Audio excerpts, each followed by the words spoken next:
OK. J'invite les gens aussi à mettre en sourdine pour éviter qu'il y ait des bruits pendant la présentation. Donc, s'il vous plaît, mettez la sourdine. Avec Pierre et Stéphanie, on a convenu là, que ça va être à la bonne franquette. Là. Si vous avez des questions durant la visioconférence, ils sont super ouverts à ce qu'il y ait une discussion. Puis on ouvrira à la fin aussi une période de questions. Donc, ça devrait durer là, aux alentours de 45 minutes, une demi-heure de présentation, puis ensuite les questions. Ça va avec ça, tout le monde? Est-ce que j'oublie quelque chose? Oui, j'oublie de dire que c'est dans le cadre de la Journée internationale des personnes handicapées qui a eu lieu le 3 décembre. OK? Fait qu'on se situe dans ce cadre-là. C'est que sans plus tarder, je vais avancer et vous présenter les animatrices et animateurs. Madame Stéphanie Labelle, présidente du Comité des usagers en déficience physique de la région de Lanaudière, ainsi que Mme Claudine Landry. Elle n'est pas là aujourd'hui, hein? Mais elle a participé à l'élaboration.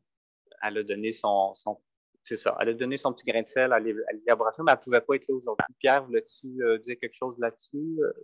En fait, il y a eu un petit accident, ce qui fait qu'elle n'est pas disposée à participer. Le temps de concentration sur l'écran est difficile pour elle présentement.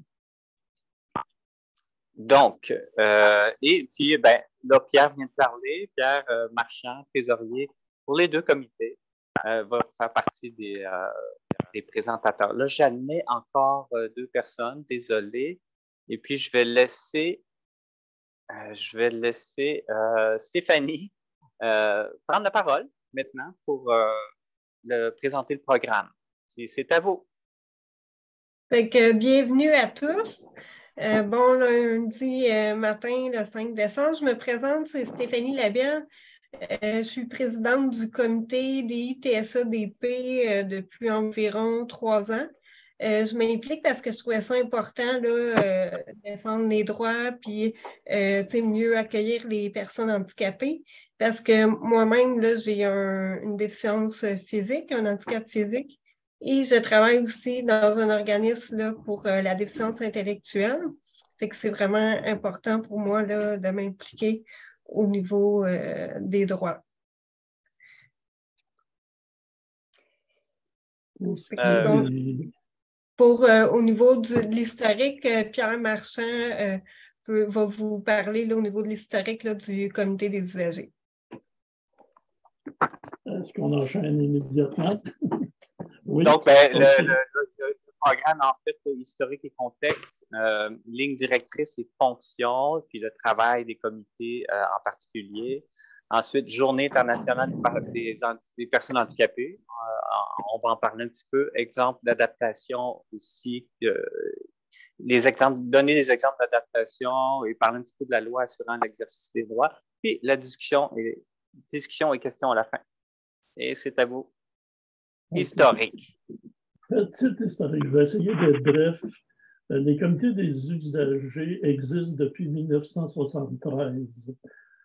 Moi, j'ai eu la chance de les voir naître dans les établissements de soins de longue durée.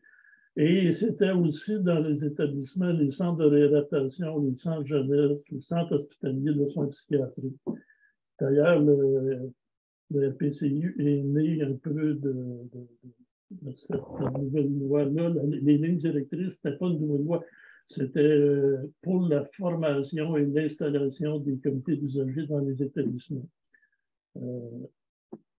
En fait, si je regarde même le contexte au début en déficience intellectuelle, c'était les familles, les parents des enfants qui étaient en institution, qui étaient les plus impliqués pour la qualité de vie des personnes qui vivaient en institution. Puis avec les changements pas de gouvernement, mais avec les changements des politiques, en passant, bonjour, M. Hamel, je viens de vous voir. OK. Il y a eu, c'est ça, des représentations là, qui ont été faites, puis les comités, ils pouvaient exercer les mêmes rôles, que ça a changé, c'était plus axé sur la défense des droits à partir de 2006.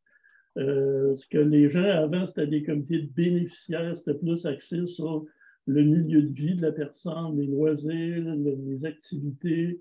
Mais en fait, les parents ont continué à être impliqués. Entre autres, il y a l'Association québécoise des comités des usagers, l'ITSA, qui existe aussi en parallèle, qui est aussi membre du RPCU. Cette implication-là veille aussi à la vigilance et à la protection des droits des usagers, la qualité de vie.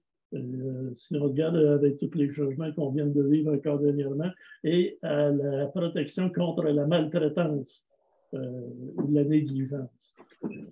Alors, je continue. Puis, dans la Nodière, si on est, tantôt, Stéphanie a fait une présentation, comité des usagers des TSA et DP. Dans la Nodière, là, tu me rappelleras à l'ordre, Mme Goyet, la maisonnée Laurentière, l'atelier du fil au bois en 79, le centre des services sociaux Laurentide-Lanaudière, parce qu'à l'époque, il y avait deux régions, Laurentide et Lanaudière.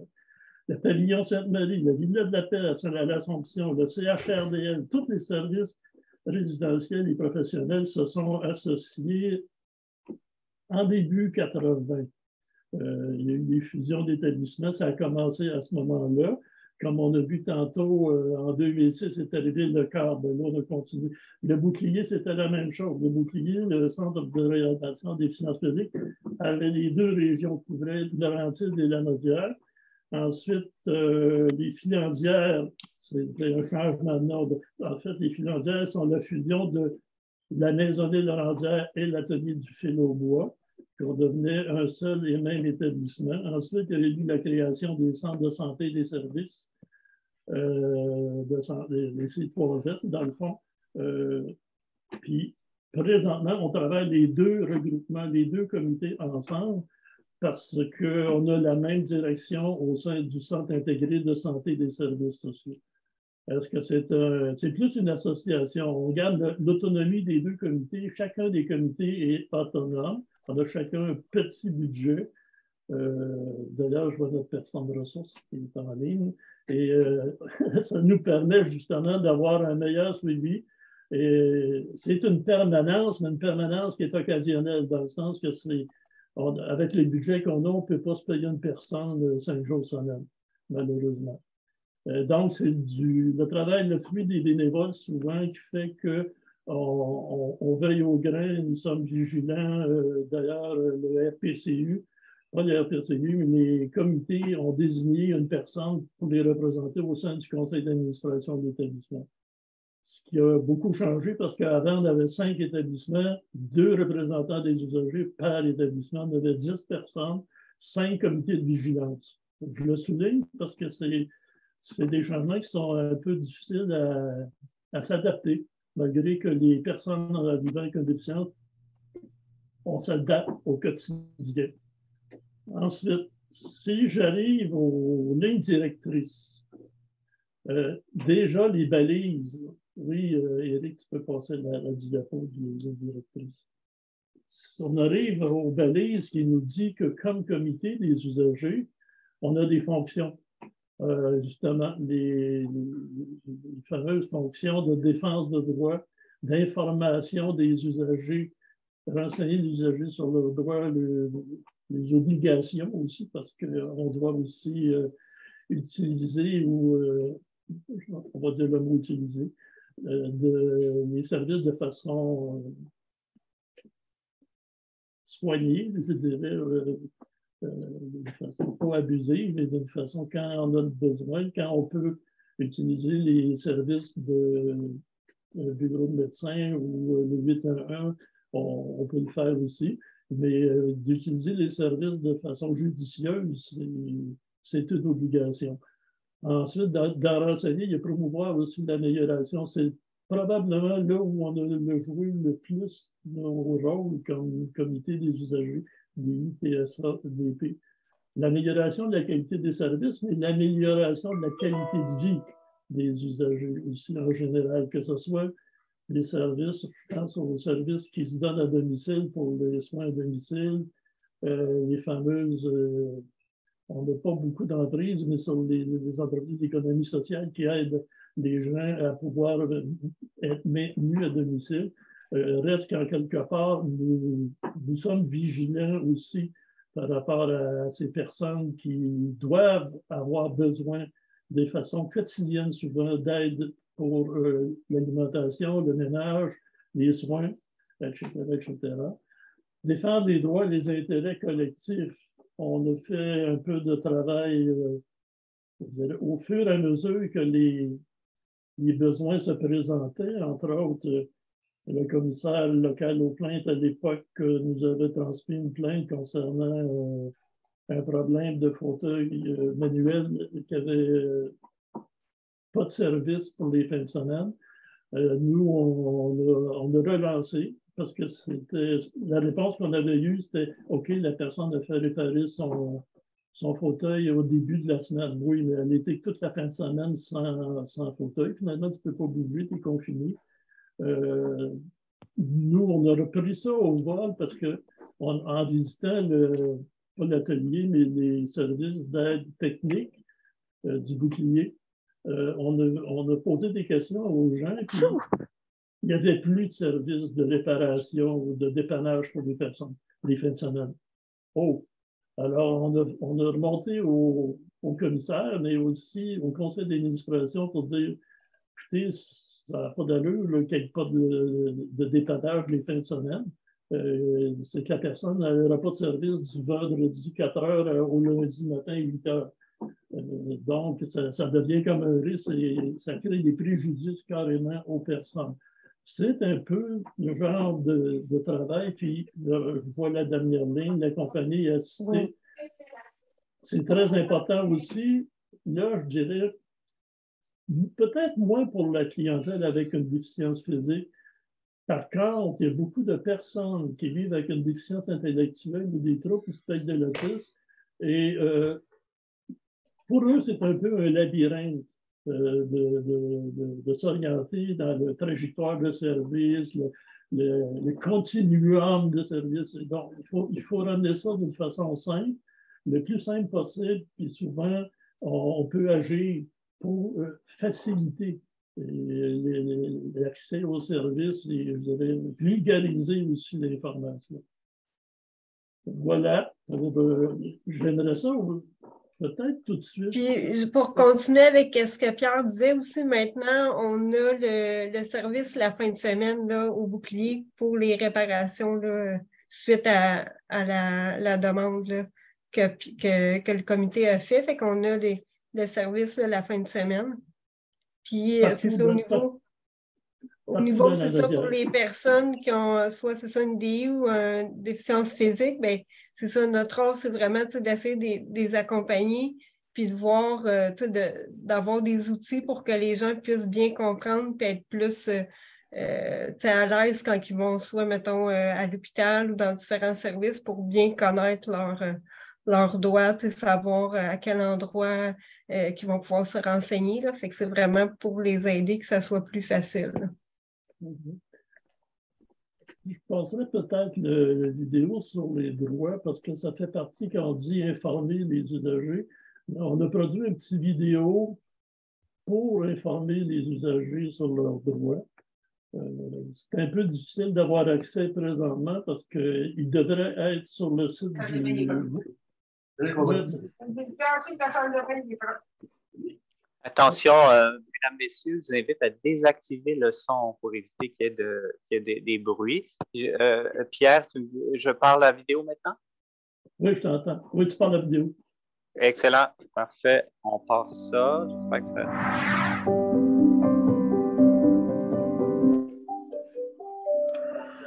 On n'en voit pas. Ce ne sera pas long, je vais la retrouver.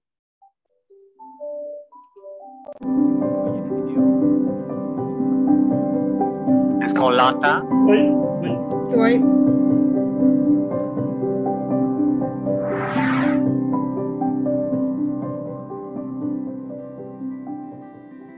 C'est le droit d'être informé sur son état de santé physique et mental, sur les traitements possibles avec les risques et les conséquences.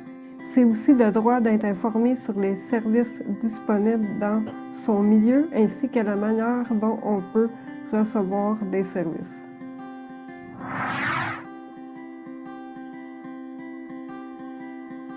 C'est le droit de recevoir les soins et les services que l'on a besoin, comme les examens, les prélèvements, les soins, les traitements ou toute autre intervention. Ce droit est limité compte tenu des ressources dont les établissements disposent. Les services doivent être de qualité, continue, sécuritaire, personnalisés et adaptés à son état de santé.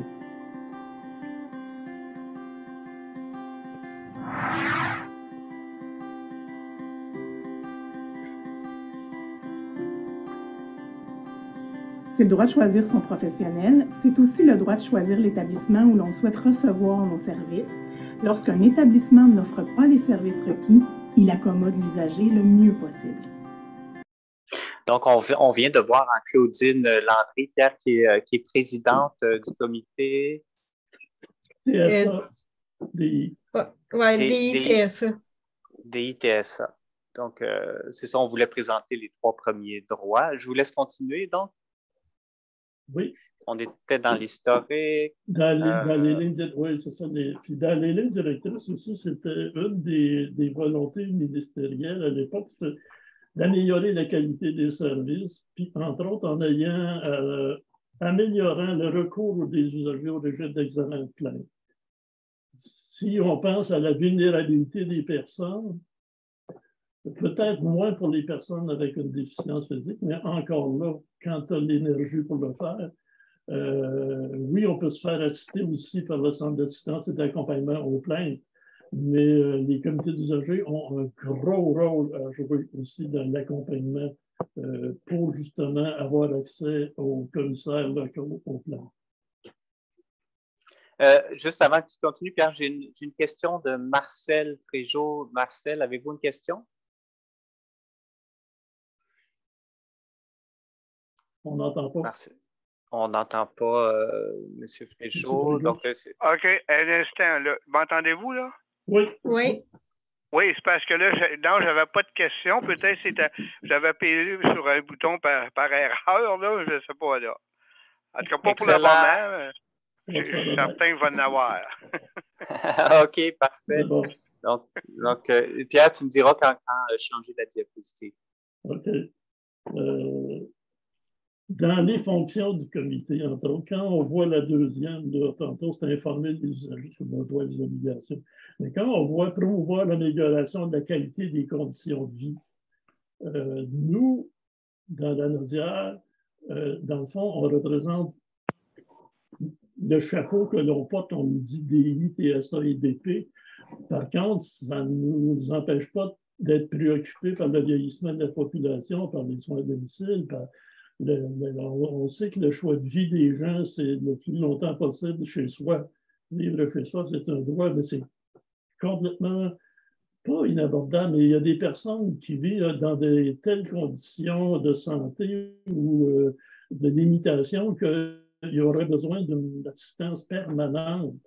Moi, je pense effectivement, anciennement, les gens, le réflexe qu'ils avaient, c'était, même les médecins disaient aux familles, une maman qui venait de donner naissance à une personne trisomique, le médecin lui disait, vous devriez la placer, madame. Mettons qu'on a sensiblement évolué. Moi, je l'ai vécu avec mon enfant à l'époque. Je me souviens d'aller dans le vieux port de Montréal où on disait, ah, elle est infirme, qu'est-ce qu'elle a? Aïe, aïe! Ça a évolué, mais il y a encore beaucoup de sensibilisation à l'autonomie des personnes, à l'autodétermination des personnes, que ce soit les études, que ce soit le travail, que ce soit... Puis effectivement, moi je pense qu'on a un devoir quand on parle d'amélioration des conditions de vie des usagers bon, quand on parle d'évaluer le degré de satisfaction, avec ce qu'on vient de passer comme période, c'est difficile parce qu'on a moins accès. Il y a eu le confinement, il y a eu la distanciation, etc., etc. Mais en quelque part, il y a des services que les gens auraient besoin, puis les services qu'on leur donne bien. Il y a des adéquations à faire entre les deux. Il y a des gens qui auraient besoin de plus de services. Dans ce sens-là, ils doivent se tourner souvent vers les comités. Nous sommes les porte-parole. Idéalement, c'est la personne qui fait sa démarche, elle est autonome. La personne est autonome, les comités sont autonomes. Par contre, quand tu as besoin d'un petit soutien, d'un coup de pouce, les comités des usagers devraient lever le drapeau. OK, on t'accompagne là-dedans. Tu as besoin de services, que ce soit à domicile, que ce soit en apprentissage socio-professionnel, en intégration au travail, on est là. Il y a des secteurs qui c'est plus difficile, le secteur de l'éducation, le transport, entre autres, le fameux transport adapté. Mais je pense que les comités peuvent apporter leur grain de sel avec les associations, les centres d'accompagnement et d'assistance aux plaintes. Moi, je pense que c'est tout un projet de société. J'en viendrai à la fameuse Journée internationale des personnes handicapées. Ça va aussi dans le sens, oui, c'est parrainé par l'Office des personnes handicapées du Québec et même par l'Office des Nations Unies. Moi, je pense que c'est un défi de société d'ouvrir les frontières pour l'accès au travail, l'accès aux études des personnes qui ont des limitations, peu importe la limitation. C'est ça. D'ailleurs, j'ai été surpris à l'Université de Montréal où, effectivement, il y a des personnes qui vivent avec des difficultés d'apprentissage. Ce n'est pas juste les non-voyants ou les personnes à mobilité réduite. J'ai été surpris de voir qu'il y a des établissements scolaires d'études supérieures avaient même de l'accompagnement et des adaptations pour des personnes qui étaient en difficulté de l'adaptation. Moi, je pense qu'on s'en va vers une meilleure qualité de vie en ensemble pour une société si on accueille et si on soutient les personnes en adaptant des fois des postes de travail, en adaptant aussi des horaires de travail s'il faut, quand la personne a besoin de soins, etc. C'est vraiment important. C'est vraiment important, la journée des personnes handicapées le 3 décembre, puis celle la semaine là, qui est en juin, parce que ça fait voir, parce qu'il y a encore beaucoup d'amélioration à faire. C'est sûr qu'on a une société là, qui est de plus en plus inclusive, puis ça évolue là, au niveau pour accepter, c'est ça, soit au travail, les loisirs, mais la journée, il faut voir tout le temps qu'elle existe, qu'elle soit présente, parce qu'il y a encore du travail là, au niveau pour vraiment reconnaître puis que la personne soit acceptée là, à sa juste valeur comme une autre personne là, sans handicap. L'accueil des personnes, on s'est penché là-dessus au Centre intégré de santé des services sociaux de la Lausanne, mais je pense que c'est dans tous les établissements. L'obligation, justement, de l'OPHQ donne le soutien nécessaire pour que les établissements, en fait, tous les ministères, ce n'est pas seulement le ministère de la Santé et des Services sociaux, donnent le soutien pour que tous les établissements, entre autres, adaptent un peu la réception, j'aime pas le mot, c'est pas du matériel, l'accueil aux personnes pour justement faciliter leur intégration en emploi.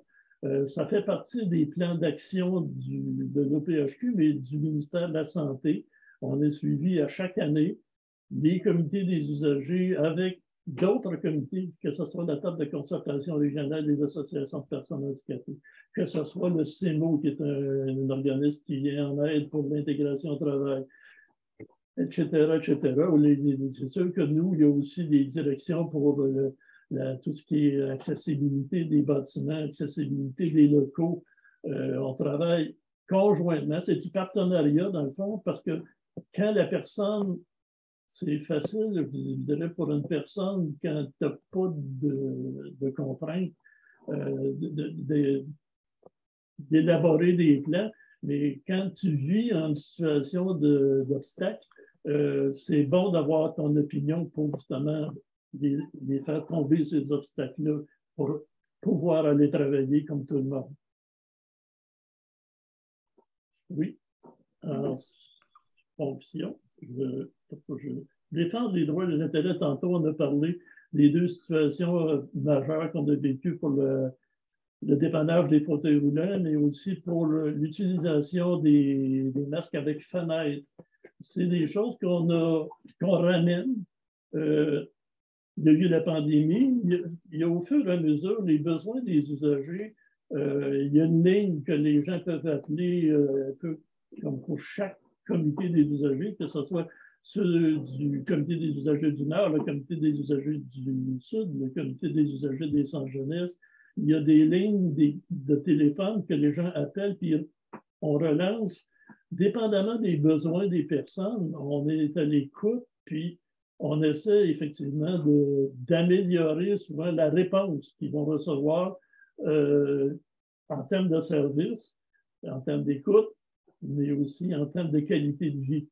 Souvent, ces services-là, quand ils ne sont pas donnés au bon moment, ça peut créer effectivement des préjudices. Tantôt, j'ai parlé des fauteuils roulants, qui effectivement, ça peut mettre une personne en situation de dangerosité, entre autres.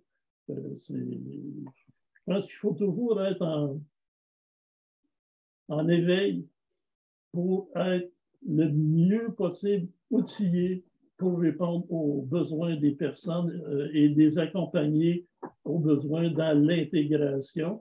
Il y a un moment où, effectivement, quand le travail est accompli et que la personne est bien desservie et bien intégrée, on dit bravo, c'est notre salaire. On n'a pas besoin d'avoir des sous pour ça. Je pense qu'effectivement, le fait que les membres des comités des usagers sont aussi des personnes qui vivent souvent avec des contraintes, que ce soit visuelles, auditives, motrices ou autres. Je vous dire, on n'est jamais si bien servi que par soi-même. C'est des personnes qui connaissent les situations d'obstacles, c'est des personnes qui participent à l'amélioration. Je pense que c'est une question de solidarité, puis de travail, de partenariat ensemble avec même les autres établissements, que ce soit les établissements médicaux, les CLSC, moi je pense effectivement, peu importe le genre de mission que tu portes, il y a toujours la place pour, même sur les comités, idéalement, je dirais, il y aurait une personne qui vit une situation de handicap dans chacun des comités. Parce que c'est effectivement, c'est leur parole, c'est leur expérience, c'est leur vécu. Je pense à Stéphanie, entre autres, qui nous en apporte beaucoup. Je pense à Jeanne, qui nous en a apporté beaucoup pour l'association des sourds et des malentendants, etc. En même temps, c'est l'implication, la participation active des personnes handicapées qui peut aider à l'amélioration de leur qualité de vie. J'arrête là-dessus. Avez-vous des questions? J'ai oublié des points. Pierre, ça va? Voulais-tu parler un petit peu de la loi assurant l'exercice des droits des personnes ou tu l'as couvert en fait, tantôt, oui, merci de me ramener. La loi sur le droit des personnes handicapées d'exercer leurs droits, c'est un peu complémentaire dans le sens que c'est le PHQ qui en fait la promotion. Je dirais que moi, j'ai vraiment pas de difficulté à l'intégrer dans notre... c'est pas des autres droits. Quand on dit la défense des droits, oui, on a 12 droits en santé, mais il y a tous les droits fondamentaux, il y a tout le Code civil, il y a toutes les chartes des droits et libertés de la personne. Dans ce sens-là, la loi sur l'exercice des droits des personnes handicapées, ce que ça vise, c'est un peu ce que je viens de dire, c'est la pleine participation des usagers, peu importe leurs conditions.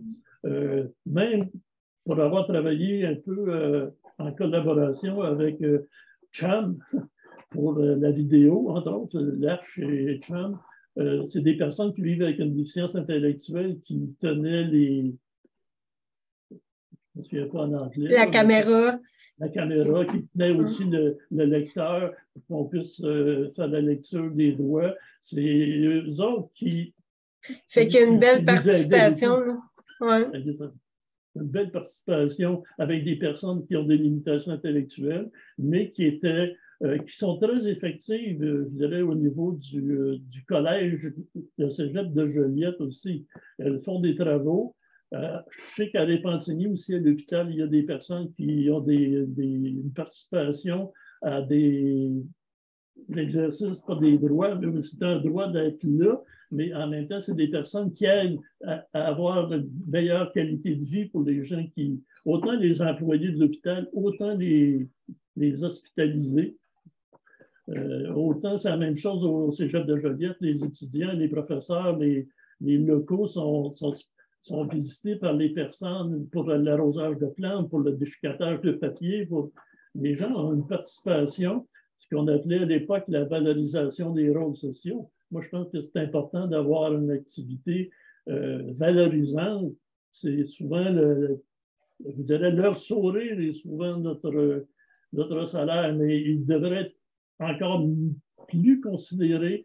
Et on ne parle pas nécessairement ici, on parle de politique, mais de salaire garanti. Le salaire, je ne me souviens pas comment ils écrivaient ça, mais c'était un projet des gouvernements à l'époque. Pas l'assurance salaire, mais qu'il y ait une reconnaissance salariale aussi pour les gens qui s'impliquent au niveau social. Voilà un petit peu la Journée internationale des personnes handicapées. L'OPHQ dit mieux accueillir les personnes handicapées, ce n'est pas si compliqué. J'ai le goût de dire c'est vrai, mais des fois, ça peut l'être pour l'avoir vécu quand j'étais intervenant, entre autres, au niveau des difficultés langagières pour certaines personnes. C'est bien pour une personne malentendante d'avoir des interprètes gestuels. Ce qu'on avait à l'époque, quand on a des personnes qui sont malentendantes, qui ne font pas de lecture labiale, ça prend des interprètes gestuels en LSQ. On avait ça dans nos comités à l'époque en CRDP. Ça a changé, on s'adapte au changement, on est en transformation, mais par contre, les besoins peuvent revenir.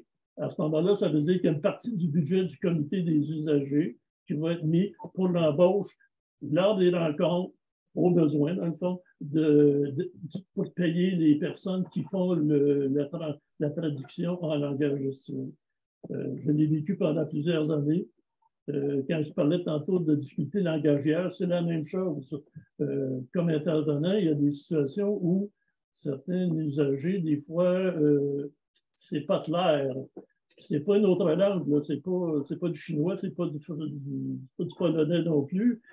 Reste que la personne, je me souviens d'une personne qui s'exprimait avec beaucoup d'écholalie. C'était pas évident à traduire. C'était pas évident à traduire et à comprendre. Moi, je pense effectivement, à ce moment-là, il y a des utilisations des pictogrammes.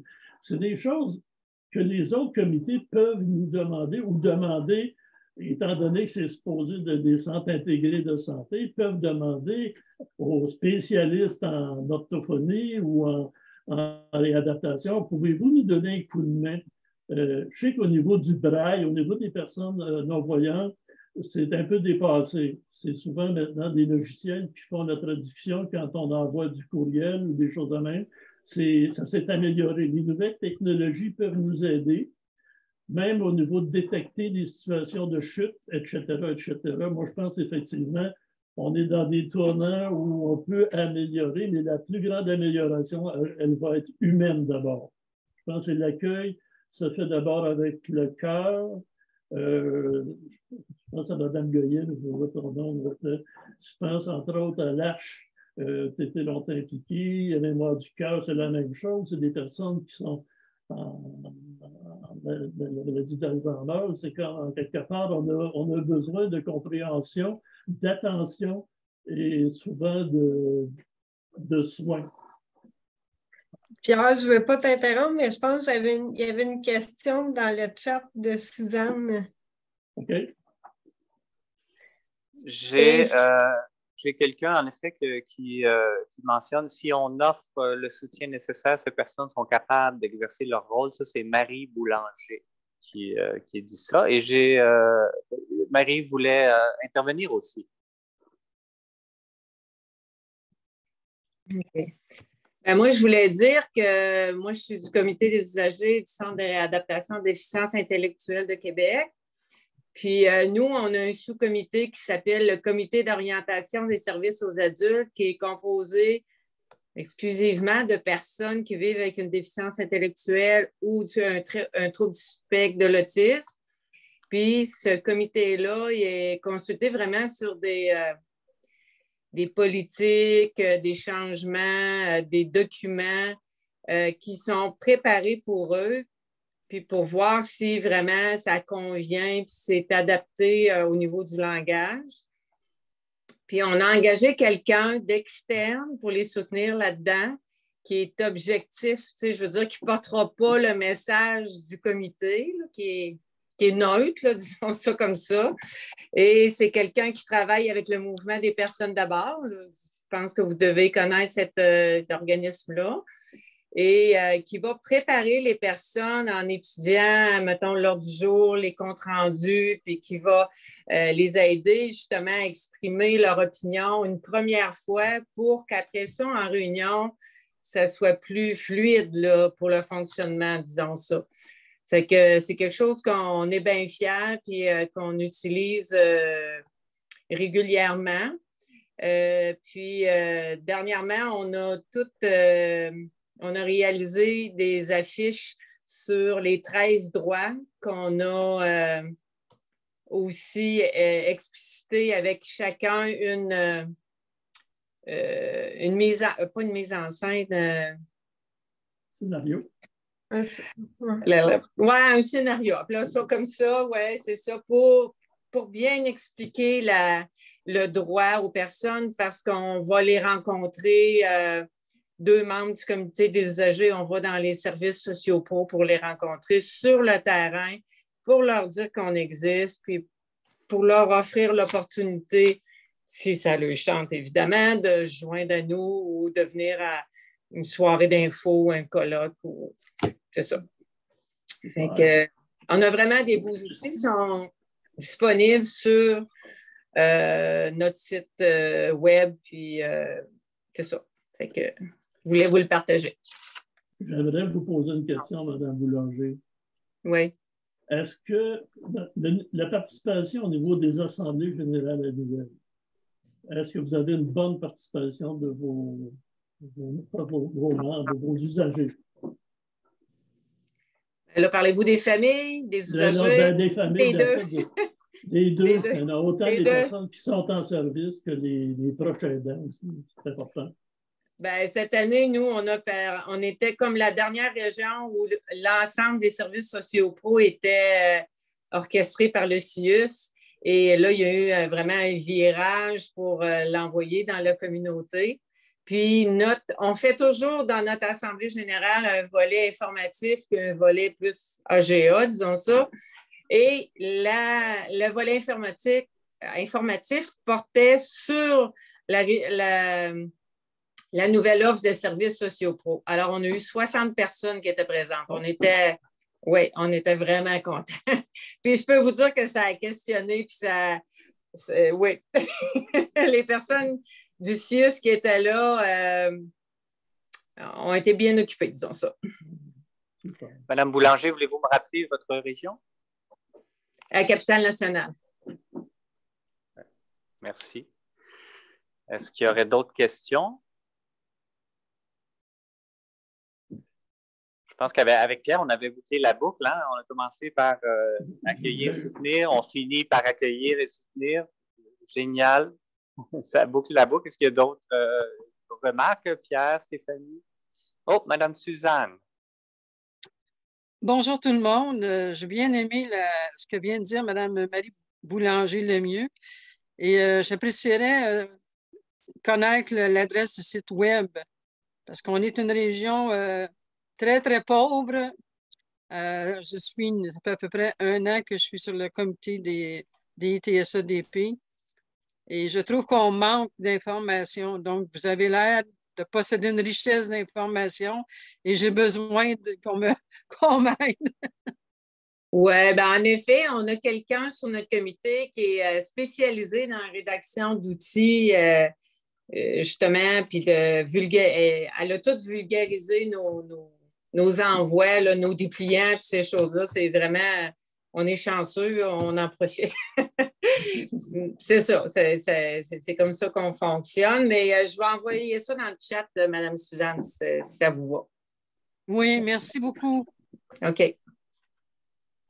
Nous, on est encore un peu, on est toujours dans le développement, ce que je disais tantôt, c'est une question quotidienne, presque. Mais il y a entre autres, il y a une vidéo qui est accessible sur le site web du CIS de la Naudière, où on voit aussi le rôle de la personne ressource, accompagner, entre autres, des personnes qui sont, c'est toujours confidentiel quand même, mais on a aussi le témoignage d'une maman qui est maman de 3 enfants qui vivent avec le TSA. C'est des besoins aussi des proches aidants. Il y a des personnes qui ont des difficultés. Il y a aussi à ce moment-là, on voit très bien le lien qui peut se faire avec les comités pour l'amélioration de la disponibilité, je dirais, de l'établissement. Ça nous a ouvert des portes. Je pense que c'est une promotion en même temps des rôles des comités. La défense des droits, c'est sûr, mais je dirais que la personne ressource, le plus neutre possible, ce n'est pas nécessairement sa première vocation, mais en même temps, si une personne désire porter plainte, on peut l'accompagner, il n'y a pas de problème. Ça peut être autant la personne ressource qu'un membre du comité qui peut le faire, il n'y a aucun problème. Il y a cette vidéo-là, puis justement, malheureusement, Mme Landry n'est pas avec nous, mais elle nous a dévoilé un projet qui est commun avec la direction de la déficience intellectuelle, déficience physique et troubles du spectre de l'autisme, un projet d'établissement où, avec je ne sais pas comment ça fonctionne, c'est très informatique et technologique, mais avec un code barre où il y a des choses qui vont être mises sur des affiches. Les gens vont juste mettre le téléphone puis ils vont avoir accès tout de suite à l'information des comités des usagers. Peut-être que Luc, tu peux nous en parler. Moi, je n'ai pas participé à ce comité-là. Je viendrais ça, peut-être tu l'expliques un petit peu. Monsieur Plante. Pierre, j'aimerais bien ça y participer, mais je ne suis pas au courant. Tu n'es pas au courant? Non, vaguement, la dernière rencontre, on avait discuté un peu de ça, mais avec Claudine, on n'est pas allé plus loin encore. Okay. Et puis, on nous a dévoilé ça, puis j'étais « wow! » C'est un pas de géant. C'est vraiment un pas de géant pour l'accessibilité. Autant pour les employés qui ne savent même pas des fois que les comités des usagers existent. On part de loin, là. C'est des employés de l'établissement qui ne connaissent pas l'existence des comités des usagers. Quand je dis que c'est un pas de géant, bien, effectivement, puis pour eux, en tout cas, je me souviens d'une citation d'un ancien ministre de la Santé qui disait que la qualité des services passe nécessairement par le respect des droits des usagers. Je suis entièrement d'accord. Sauf que ce ministre-là n'est plus là. Il a déjà été premier ministre après. Il était ministre de la Santé à l'époque, un neurochirurgien. Après ça, il a été premier ministre. Mais d'ailleurs, malheureusement, c'est un peu défait avec l'autre qui a suivi, radiologiste, on ne l'aime pas, mais reste qu'en quelque part, je pense qu'il y a du travail communautaire, carrément communautaire. C'est les communautés qui vont être capables, je pense, de donner des sens, même à la réforme de ce qui se prépare de M. Dubé. Alors, je souhaite que nous travaillons tous ensemble. Oui. Merci beaucoup, Pierre. Le temps avance. Je pense qu'on est rendu à la fin de cette visioconférence. S'il n'y a pas d'autres questions, je pense que ça bouclait bien. Je vous remercie beaucoup pour cette présence. Oui? Pierre Marchand, je veux vous dire merci pour votre dernière déclaration. Les réformes se suivent, mais les comités doivent rester et les services de proximité aussi. On est beaucoup dans les services on parle d'urgence, c'est sûr que c'est important, mais les services sociaux ne doivent pas être oubliés. Les services de réadaptation ne doivent pas être oubliés. Et les services en maintien à domicile au quotidien doivent être adaptés. Alors, vous êtes là pour ça. C'est le fun, il y a de la transmission de connaissances et puis il faut continuer parce que la marche est haute et puis ce n'est pas juste des urgences, c'est vraiment tous les services au quotidien pour permettre aux personnes vulnérables, entre autres les personnes qui ont des handicaps, des limitations fonctionnelles, d'être intégrées socialement puis qu'ils aient leur place. Alors, merci beaucoup cette journée internationale. On vous la doit aujourd'hui au RPCU. Merci beaucoup. Merci aussi à Stéphanie. Merci. Puis je voulais juste rajouter avant qu'on termine, nous, c'est ça, dans le comité, on a fait aussi récemment là, des petites cartes là, qu'on a mis tout le contenu, là, les vidéos, toutes les informations. Fait que quand il y a soit des nouvelles personnes ou même des personnes qui sont déjà en service, bien, quand ils vont, on peut leur remettre, c'est ça, soit des dépliants avec les cartes. On a aussi fait faire des calendriers. Fait que, tu sais, ça donne les informations, là, les numéros de téléphone. Fait que les gens, ils peuvent, tu sais, vraiment se renseigner. Puis, ils peuvent, tu sais, s'impliquer là, dans le comité s'ils sont intéressés. Puis qu'on essaie, tu sais, on essaie aussi de développer là, de plus en plus pour que les gens soient plus informés là, au niveau du comité, là, qu'ils connaissent mieux le comité. Tu sais, on voudrait, c'est ça, développer, tu sais, soit faire des cafés-rencontres, pour que les gens soient impliqués puis qu'on voit là, les possibilités là, pour améliorer les services. Là. Stéphanie, si tu peux m'envoyer un visuel, je pourrais partager avec les participants éventuellement. Qu'est-ce que tu en penses? Envoyer, je n'ai pas bien compris. Le visuel de ces cartes-là. OK. Oui. Il n'y a pas de problème. Si ça ne vous dérange pas, je voudrais juste dire un petit mot. Moi, je me sens très bien dans cette famille-là parce que c'est ma gang. J'ai eu l'occasion de travailler avec eux pendant des années et c'est des gens de cœur, c'est des gens qui veulent que ça avance.